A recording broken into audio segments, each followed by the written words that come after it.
Oke guys, kali ini kita akan mengomentari beritanya akan bahas tentang kasus pengusiran paksa seorang nenek dari rumahnya sendiri. Nah, untuk mengetahui konteks ya, mari kita bersama simak beritanya. Kita mulai videonya. Pemirsa, nasib Nas dialami seorang nenek berusia 80 tahun, Ya, 80 tahun di mana ia tuh ya, udah diusir tua secara gitu ya. paksa dari rumahnya oleh orang tak dikenal. Kasian. Sementara itu, Samuel selaku pihak yang mengklaim kepemilikan rumah menegaskan dirinya telah membeli rumah tersebut dari kakak nenek Elina pada tahun 2014. Ya, mungkin ada kesalahpahaman nih. Oh, ini videonya nih ya. Inilah rekaman video Ya, amatir preman saat tuh nenek ya. berusia 80 tahun diusir secara tak manusiawi oleh sekelompok orang tak dikenal. Sang nenek diusir dan diseret serta dipaksa meninggalkan rumahnya di kawasan Dukuh Kuwukan, Sambikerep, Surabaya yang sudah ditempati sejak ya, tahun ditarik tuh ya. 2011 silam. Kasian tuh ya. Ironisnya, 2 hari setelah sang nenek terusir, rumah nenek Elina Wijayanti langsung diratakan dengan tanah. Oh, dihancurkan tuh ya. Menurut Rata kuasa tuh. hukum, nenek Elina telah Kasian menempati banget rumah ya. tersebut sejak tahun 2011 yang merupakan ahli waris dari kakaknya bernama Elisa dengan surat letter C yang masih atas nama kakaknya dan tidak pernah dipindah tangankan kepada siapapun. Rata tuh ya rumahnya. Atas tindakan premanisme serta kerugian yang diterima sang nenek, didampingi oleh kuasa hukum, kasus tersebut dilaporkan ke Polda Jawa Timur. Langsung masuk ke ranah hukum tuh ya. Sekitar antara 20-30 orang ya datang ke rumah nenek tersebut.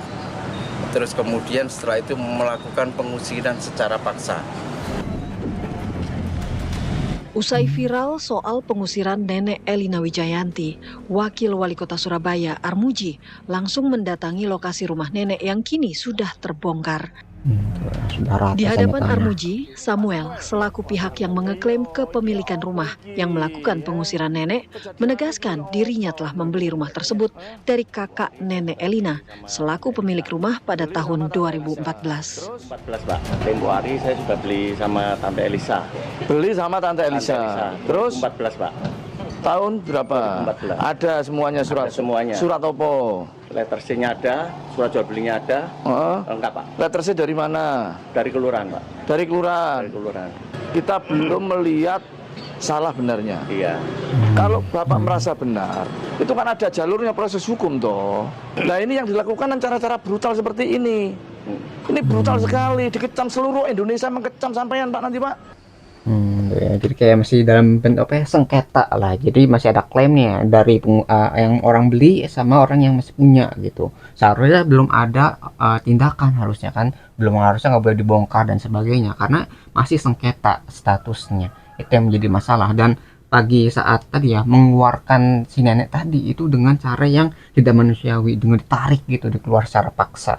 Tuh, jadi benar-benar apa ya, kayak kejam sekali gitu ya. Apalagi terekam dengan kamera, orang bisa melihat buktinya bagaimana nenek itu dikeluarkan dari rumahnya sendiri ya. Pengusiran paksa nenek Elina dari rumahnya telah bergulir di Polda Jatim. Pemerintah Kota Surabaya menyatakan akan turut mengawal proses hukum tersebut agar kebenaran bisa segera terungkap. Jadi belum ketahuan tuh Dari mana yang Surabaya, salah, Jawa mana yang Timur, benar. Syamsul Huda, TV Masih One sengketa mengabarkan. berarti.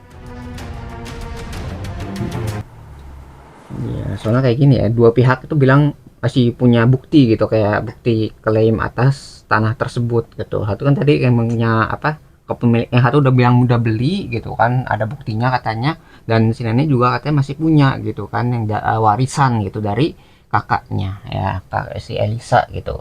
Nah, itu yang jadi masalah. Jadi masih ada persengketaan ya. Kannya rumah nenek Elina yang rata dengan tanah, diketahui pemirsa nenek Elina ini menolak santunan yang diberikan oleh ormas. Masih ada doa. Mau ngasih Ini kan ada santunan. santunan dari Ketua Madas DPAJ Balung Panggang. Ya, jangan nanti makanya Alhamdulillah ada beras 1 kintal, terus ada gula, nggak bisa saya terima. ada telur, ada uang nanti saya ada uangnya juga untuk santunan aja, bukan untuk apa-apa, untuk santunan aja dari Madas DPAJ Balung Panggang. Ya, terus terang aja nanti saya berkomen ke Mas Bobi. Oh siap. Ya, karena kita sudah serahkan sama dan kemarin juga sudah diserahkan sama ini Ya, diketahui pemirsa bahwa Nenek Elina menolak santunan yang diberikan berupa beras, gula, dan juga uang. Ya. Kalau misalnya kita lihat tuh kenapa bisa menolak santunannya mungkin ya secara hukum gitu. Kalau dari yang pihak terdampak dan pihak yang menuntut itu apa ya menerima sesuatu itu bisa dikatakan sebagai kayak bentuk kompensasi gitu ya. Kalau kompensasi sudah diberikan itu hukumannya bisa dibatalkan atau dikurangi. Kayak misalnya kayak ini kecelakaan ya. Kalau misalnya orang nabrak ya di jalan gitu. Nah, yang pihak yang nabrak itu udah misalnya ngasih bantuan seperti biaya pengobatan dan sebagainya itu bisa disebutkan sebagai bentuk kompensasi sehingga si korban tadi yang telah ditabrak itu nggak bisa menuntut balik karena udah ada bentuk kayak ada apa ya kayak ada persetujuan gitu ya udah menerima kompensasi tersebut gitu. Jadi mungkin ini secara hukum bisa dikatakan menolak kompensasi tersebut ya supaya ya tadi mungkin bisa diajukan secara hukum dan tidak mendapatkan keringanan ya. Bahkan secara hukum itu kalau kita bilang maaf saja itu bisa diajukan ya sebagai penguat ataupun argumen dalam hukum. Misalnya kita minta maaf berarti kan kita yang merasa bersalah. Kalau kita bersalah berarti kita yang melakukan kesalahan tersebut dan harus mengkompensasi ya atau harus menerima hukuman dari apa yang telah kita lakukan. Makanya jangan sampai refleks gitu. Kalau misalnya kayak kecelakaan tuh orang kan kadang-kadang marah ataupun tidak mengatakan maaf gitu. Karena maaf tadi itu bisa dikatakan rasa bersalah dan ketika rasa bersalah tadi itu diucapkan, diutarakan dengan kata-kata itu bisa dijadikan argumen secara hukum juga. Ya jadi hukum itu tuh kayak benar-benar apa ya harus berhati-hati dari kata-kata, dari perbuatan. Ya itu harus dijaga supaya tadi ya bisa apa ya, dimenangkan ataupun tidak kalah argumennya. Ya itu secara hukum ada mengaku ininya tidak dapat aturannya. menerima bantuan tersebut karena alasan pribadi, sehingga santunan dialihkan kepada lansia lain yang dianggap lebih membutuhkan. Enggak, ini kan ada santunan dari Ketua Madas DPRJ Balung Banggang. Alhamdulillah. Wali Kota Surabaya membentuk Satgas Anti Preman yang melibatkan TNI, Polri, serta perwakilan suku yang ada di Surabaya. Eri Cahyadi juga memberikan atensi khusus terkait kasus Nenek Elina yang saat ini tengah berjalan di Polda Jawa Timur. Kota Surabaya dihebohkan dengan tindakan premanisme sekelompok orang yang diduga berafiliasi dengan ormas tertentu di Surabaya, Jawa Timur, yang juga melakukan pengusiran paksa terhadap adanya tanpa putusan pengadilan terhadap Nenek Elina Wijayanti di kawasan Sambikerep, Surabaya yang viral di media sosial. Atas tindakan tersebut, Pemkot Surabaya mendesak Polda Jatim untuk melakukan proses hukum atas tindakan premanisme. Wali Kota Surabaya juga meminta warga Surabaya agar tetap tenang dan tidak terpecah belah atas peristiwa tersebut dan juga menyerahkan sepenuhnya kepada penegak hukum. Pemkot Surabaya juga telah membentuk Satgas Anti Preman dengan melibatkan TNI, Polri, serta perwakilan dari suku-suku yang tinggal di wilayah administrasi Kota Surabaya.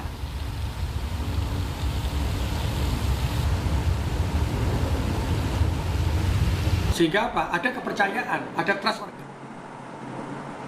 Pemirsa, untuk membahas kasus pengusiran Nenek Elina yang saat ini sudah bergabung bersama dengan kami ada Wali Kota Surabaya, Bapak Eri Cahyadi. Selamat sore, Pak Eri. Selamat sore, Mbak.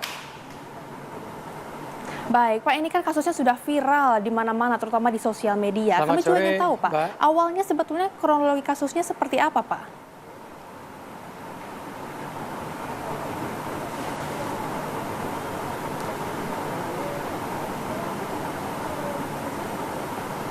Baik, Pak Eri, Jadi, suara kami awal dari studio apakah kejadian sudah terdengar? Ada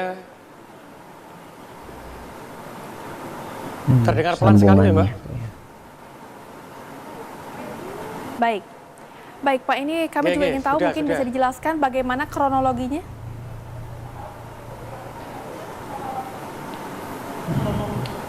Ini volumenya kurang terdengar.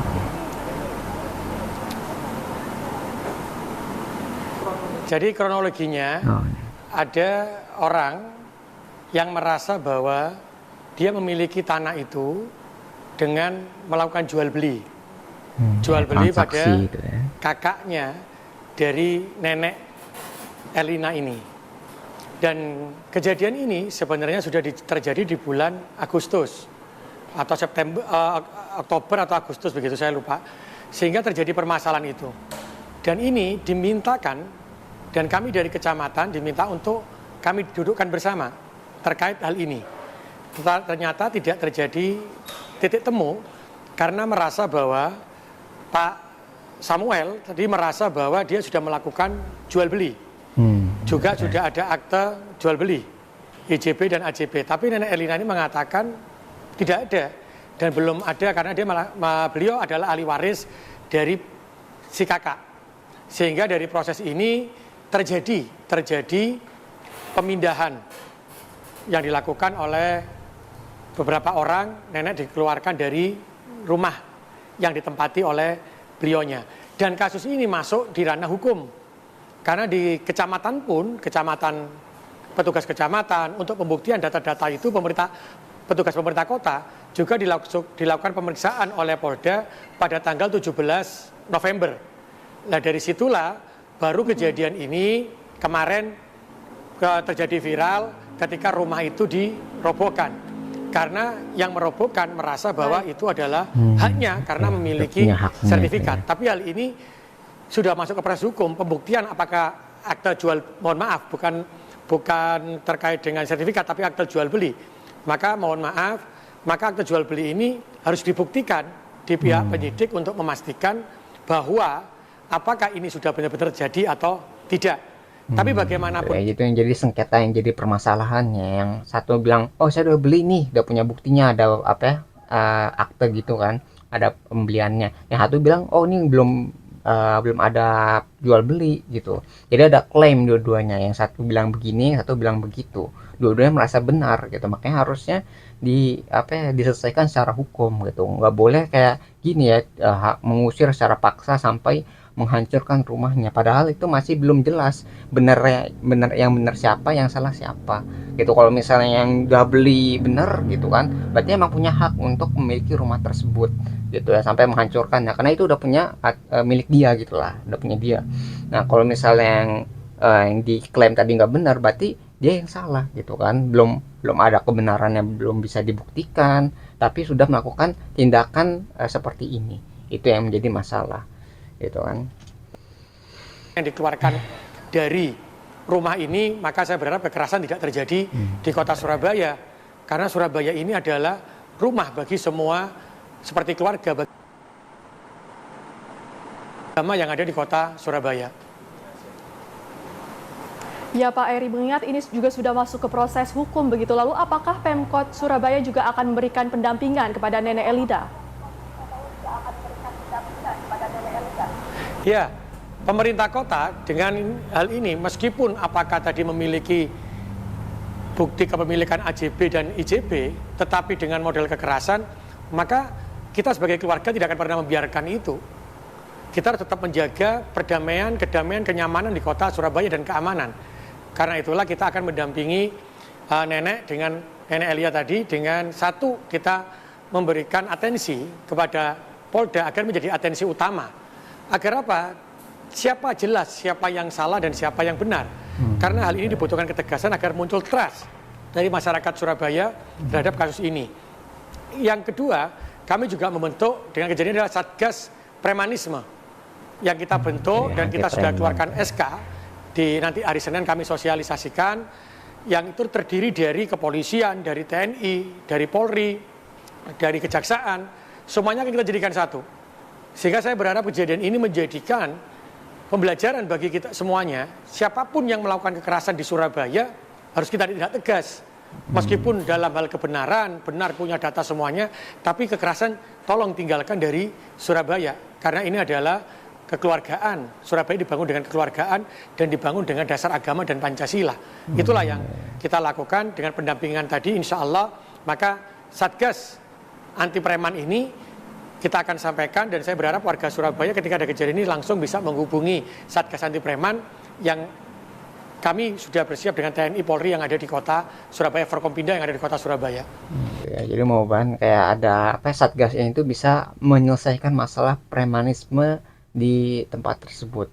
Nah kalau yang jadi kekhawatiran mungkin karena ada satuan tugas seperti itu dikhawatirkan menjadi preman baru gitu dalam bentuk aparat pemerintahan gitu ya. Itu yang jadi masalah baru kalau misalnya tidak diawasi dengan baik juga. Jadi nanti polisi ataupun TNI yang terlibat di sana mungkin menjadi preman lagi gitu ya, yang membebani masyarakat. Itu yang harus dihindari agar tidak terjadi lah gitu ya. Khawatirnya kayak ini preman nih dari masyarakat, tapi ketika dibuat satgas yang baru itu menjadi preman baru gitu ya, yang punya kekuatan hukum ya. Itu kalau misalnya terjadi itu akan menjadi masalah yang lebih besar daripada preman sebelumnya. Baik, Pak Eri, kami juga ingin menegaskan kembali ini, apakah pengusiran dan juga ini penggusuran yang dilakukan kepada rumah Nenek Elina ini, apakah sudah sesuai dengan prosedur, Pak? Kenapa, Mbak? Ya, Jadi apakah kita pengusiran ini sesuai sudah dengan sesuai dengan prosedurnya, prosedur? kita sampaikan hari ini lagi pemeriksaan di Polda. Enggak, ini dilakukan Polda Jawa Timur. Maka ketika seseorang, ketika memiliki akte jual beli, memiliki bukti penguasaan tanah, maka dia bisa melakukan pembongkaran. Tetapi ketika dia tidak memiliki bukti kepemilikan tanah, maka dia tidak bisa melakukan pembongkaran. Maka ketika ditanya prosedur atau tidak, hari ini belum terlihatkan keaslian dari bukti AJB dan IJB masih sengketa ataupun yang melakukan perikatan terkait dengan pemindahan tangan. Maka hari ini ketika diperiksa di Polda, saya berharap ini menjadi atensi dan cepat. Apakah akte jual belinya ini asli ataukah ikatan jual belinya ini asli. Sehingga kalau asli maka dia berhak untuk melakukan pembongkaran rumah itu. Tapi jikalau ini tidak asli tapi dipalsukan, maka ada kegiatan yang harus diproses hukum oleh Polda Jawa Timur. Karena apa? Karena negara kita, kota ini adalah negara hukum. Maka saya berharap hukum ini segera berjalan, proses hukumnya berjalan, sehingga tahu apakah akte jual beli ini asli, ikatan jual beli ini asli, sehingga kita bisa memetakan dan mengeluarkan permasalahan ini. Tapi apapun itu, apakah itu asli atau tidak, ketika kekerasan dilakukan dengan memaksa, nah ini saya berharap tidak terjadi lagi di kota Surabaya. Karena kita ini seperti keluarga, maka harusnya bisa dilakukan secara perdamaian untuk menyampaikan hal itu. Jikalau itu terjadi, maka bisa disampaikan kepada pihak yang berwenang seperti kepolisian untuk pengosongan dan lain-lain. Tidak menggunakan kekuatan-kekuatan yang bisa memecah belah kota Surabaya. Ya, sekalipun si yang udah ngebeli itu punya hak untuk menggunakan tanah tadi gitu ya, karena udah ngebeli nih kan punya dia gitu. Jadi terserah dia mau diapain, mau menghancurin bangunannya, mau dibangun bangunan yang baru, ya itu terserah dia. Tapi caranya itu harus dengan cara yang benar juga gitu. Misalnya cara memindahkan penghuninya gitu kan, penghuninya udah nggak memiliki tanah tadi kan. Nah itu caranya yang benar bagaimana supaya tidak menghasilkan tadi konflik baru gitu kan. Jadi masyarakat yang melihat, wah ini kasihan nih neneknya gitu kan. Andainya nanti kalau misalnya diusir seperti itu, bagaimana dengan orang lain juga ya. Ini kan yang terekam nih sama kamera gitu. Kalau yang nggak terekam sama kamera mungkin banyak, mungkin kasusnya ada puluhan sampai ratusan gitu. Jadi ada preman-preman tadi yang memaksa ya keluar yang punya rumah gitu. Bayangin kalau misalnya itu terjadi di berbagai tempat gitu. Mungkin keluarga kalian bisa terdampak gitu ya. Tiba-tiba ada orang datang ngusir kalian gitu. Kalian nggak tahu apa-apa, tiba-tiba diusir, rumahnya dihancurkan. Terus segala yang dia punya, yang kita punya ya, itu semuanya hilang gitu kan, begitu saja gara-gara ada aksi premanisme seperti ini. Jadi ada aksi kekerasan yang tidak berdasarkan hukum. Itu kalau misalnya berdasarkan hukum itu kan kita bisa bantuan ke polisi misalnya itu untuk menindaklanjuti kejadian seperti ini, sehingga tidak diperlukan tuh kekerasan seperti itu ya. Jadi kalau udah selesaikan secara hukum, nanti kelihatan nih siapa yang benar dan salah, baru nanti ditindak ya dengan cara yang sopan juga, karena hukumnya udah berlaku. Berarti yang punya rumah ataupun yang tinggal di sana itu bisa diselesaikan secara damai juga ya. Jadi ada caranya supaya ya kita sebagai manusia yang bersosial gitu, yang memiliki hukum di sini, itu harus ditegakkan hukumnya. Kalau hukumnya nggak bisa ditegakkan, maka orang akan ragu dengan kekuatan hukum itu. Kalau misalnya udah ragu dengan kekuatan hukum, nanti siapa yang kuat dia yang menang. Itu yang menjadi masalah, jadi hukum rimba gitu. Jadi yang punya preman, yang punya kekuatan militer, itu yang akan berkuasa nanti Ya padahal kita mengharapnya kan semua orang tuh memiliki hak yang sama, yang punya rumah ataupun yang sudah ngebeli. Makanya harus diselesaikan secara hukum siapa yang benar dan siapa yang salah gitu, supaya jelas nanti bagaimana hukum itu bisa ditindak. Pak Eri, kita ketahui bahwa ada ormas yang juga melakukan tindak kekerasan terkait kasus ini, Pak. Lalu tindakan tegas seperti apa yang akan diambil oleh Pemkot kepada ormas ini, Pak? Apa mungkin akan dilakukan pembubaran? Jadi setelah insya Allah tanggal 30 kita akan mengumpulkan semuanya. Mengumpulkan semua suku yang ada di Surabaya. Mengumpulkan semua ormas yang ada di Surabaya. Bahwa Surabaya ini terdiri dari banyak suku dan agama. Maka disitulah di mana kaki kita pijak, maka langit itu kita junjung. Maka ini adalah Surabaya secara utuh. Dan terkait dengan tadi yang ormas yang disampaikan, maka proses hukum harus berjalan, tidak boleh berhenti. Tapi siapa dipastikan apakah ini benar atau tidak terkait dengan bukti kepemilikan dengan jual beli tadi. Tetapi kami juga akan menyampaikan bahwa ini tidak diperkenankan. Maka kami mengumpulkan ormas tadi, tidak diperkenankan untuk melakukan kekerasan yang seperti itu. Apalagi pada seorang wanita tua yang lemah.